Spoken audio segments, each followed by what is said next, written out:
बच्चों सुप्रभात। आज हम पढ़ेंगे पाठ 11 रसखान। सबसे पहले हम पढ़ेंगे रसखान का जीवन परिचय। रसखान का जन्म 1548 ईस्वी में हुआ था। इनका मूल नाम जो था वो क्या था? सैयद इब्राहिम था। और ये कहाँ के रहने वाले थे? दिल्ली के आसपास के रहने वाले थे। और किसकी? कृष्ण भक्ति। इन्होंने कृष्ण से संबंधित ही क्या लिखे हैं? दोहे लिखे, यानी कृष्ण के प्रति इन्होंने अपना अनन्य प्रेम या समर्पण भाव दोहों में व्यक्त किया है। सुजान रसखान प्रेम वाटिका क्या है? इनकी उपलब्ध रचनाएं हैं। और इनकी जितनी भी रचनाएं वो किसमें संग्रहित है? रसखान रचनावली में संग्रहित है।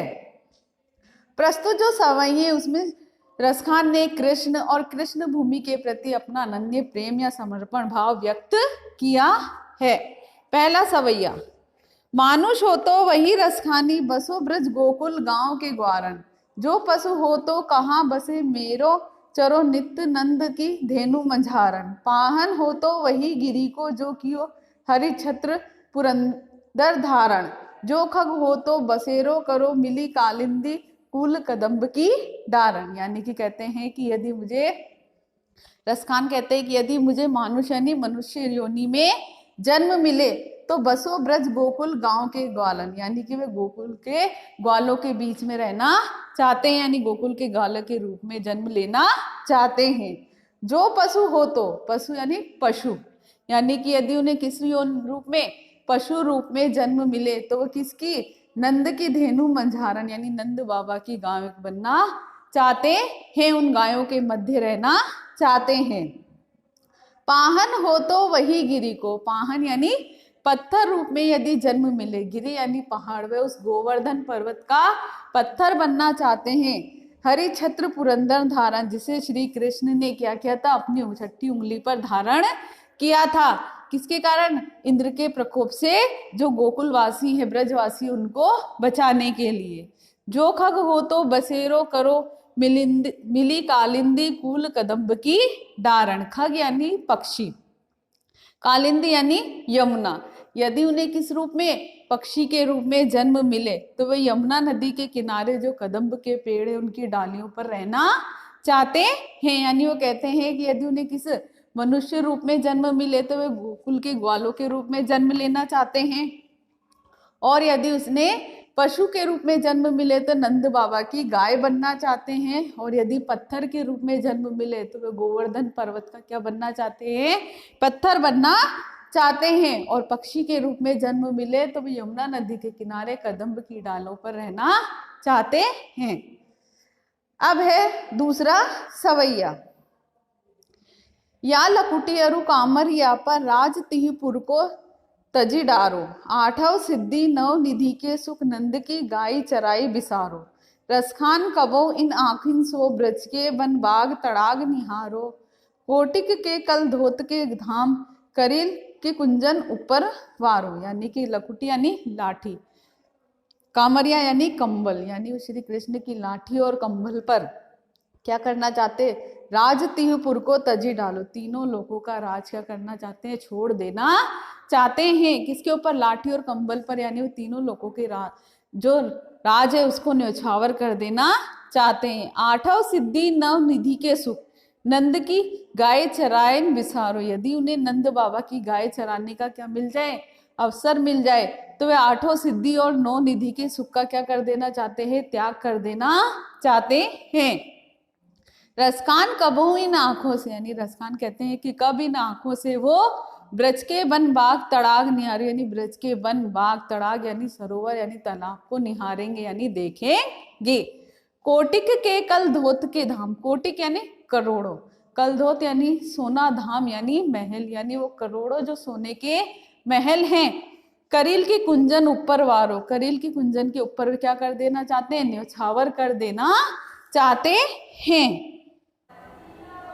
तीसरा सवैया। मोर पखा सिर ऊपर राखियो, गुंज की माल गले पहिरूंगी। ओढ़ी पीतंबर ले लकुटी बन, गोधन ग्वारिन संग फिरूंगी। भाव तो वो ही मेरो रसखानी सो, तेरे कई सब स्वांग करूंगी।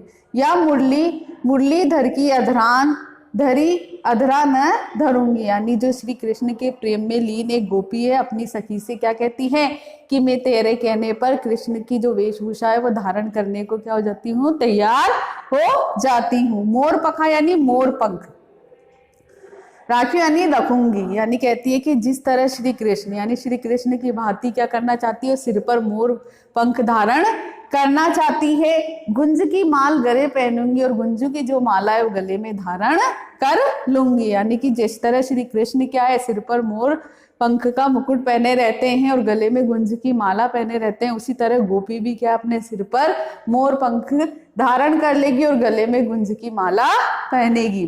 ओढ़ी पीतंबर ले लकुटी बन गोधन ग्वारिन संग फिरूंगी, पीतंबर यानी पीले वस्त्र, श्री कृष्ण की भांति क्या धारण करूंगी, पीले वस्त्र धारण करूंगी। लकुटी यानी लकड़ी, लाठी हाथ में लेकर, गोधन यानी गाय, गाय चराने के लिए ग्वालों के संग क्या करूंगी, फिरूंगी, यानी ग्वालों के साथ ही गाय चराने के लिए जाऊंगी।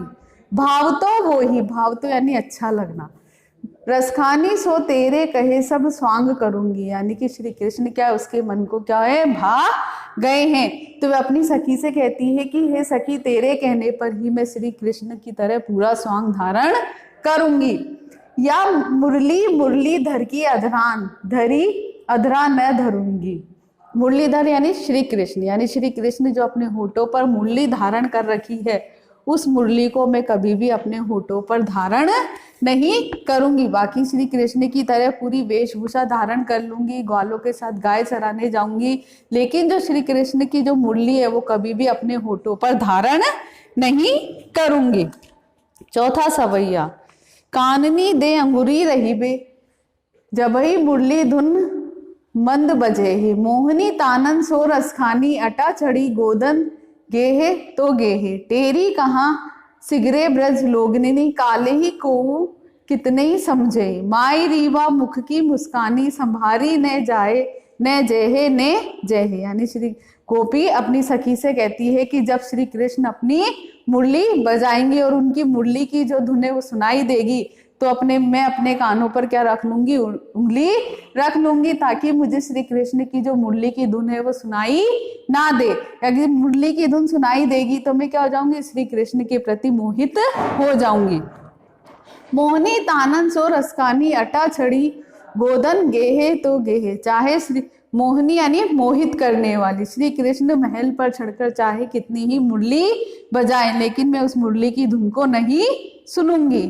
यदि मैंने उस मुरली की धुन को सुन ली तो क्या कहती है, टेरी कहो सिगरी ब्रज लोगनी, टेरी यानी आवाज देकर बुलाना, सिगरी यानी सारे ब्रज लोगों को बुलाकर, काले ही कोई कितने समझाए, काले यानी कल, चाहे कल लोग मुझे कितना ही समझाए, मायरी हे माँ वह मुख की मुस्कानी संभारी ने जेहे, यानी वो कहती है कि यदि श्री कृष्ण की मुरली की धुन सुन ली मैंने और उनकी मुस्कान देख ली तो मैं अपने को संभाल भी नहीं पाऊंगी, फिर क्या होगा, मैं श्री कृष्ण की ओर क्या हो जाऊंगी, आकर्षित हो जाऊंगी।